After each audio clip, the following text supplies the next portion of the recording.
Tu savais que les relations de voisinage étaient un des sujets les moins abordés en littérature? Reste avec nous parce que aujourd'hui, on te fait justement gagner un roman qui aborde la complexité de ces relations de voisinage.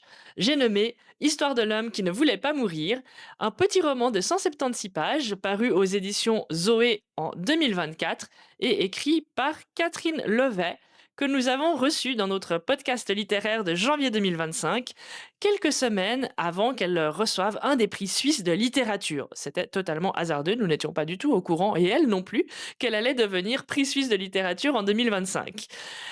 Quelle est la trame du récit? Dans Histoire de l'homme qui ne voulait pas mourir, on suit l'histoire d'un voisin et d'une voisine. Lui va se voir affublé d'un diagnostic de maladie rare, alors que c'est un homme extrêmement actif, homme d'affaires, qui court tout le temps dans tous les sens, qui prend souvent l'avion, etc. Et il va se retrouver confronté à un déni extrêmement important de sa situation, courir les médecins, faire tout ce qu'il peut, passer d'un diagnostic à l'autre, etc., etc., ou en tout cas d'examen en examen, plutôt que de diagnostic en diagnostic. Et évidemment, toujours dans l'idée qu'une solution va pouvoir être trouvée alors qu'il est potentiellement, dans, une situation où sa maladie est incurable. Et sa voisine, qui le croisait jusque-là assez épisodiquement, va lier petit à petit une relation, beaucoup plus proche avec lui, sans toutefois rentrer dans la proximité de l'intimité forte.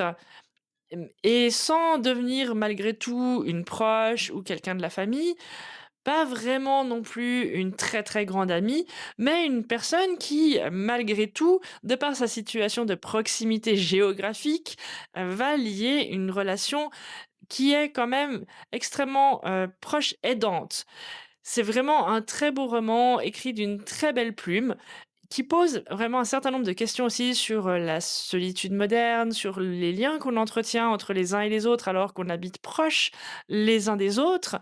En tout cas, on vous le recommande énormément. C'est un très beau récit qui pose énormément de questions aussi sur la manière dont on peut vivre l'annonce d'une maladie grave et dont on finalement, deal avec la situation.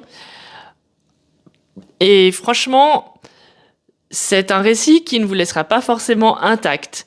Pas parce qu'il est extrêmement triste, mais parce qu'il vous fera vous poser des questions, c'est une évidence. Pour gagner ce petit roman qu'on vous recommande énormément et qui nous a, nous, beaucoup touchés, on vous propose de répondre à la question suivante. Au fur et à mesure de la dégradation de son état de santé, le voisin va commencer à adapter sa communication avec ses proches, avec l'extérieur et avec sa voisine.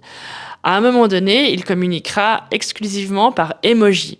Il va envoyer une fleur à sa voisine. Quelle est cette fleur? On te laisse répondre en commentaire et on te souhaite un très bon avant.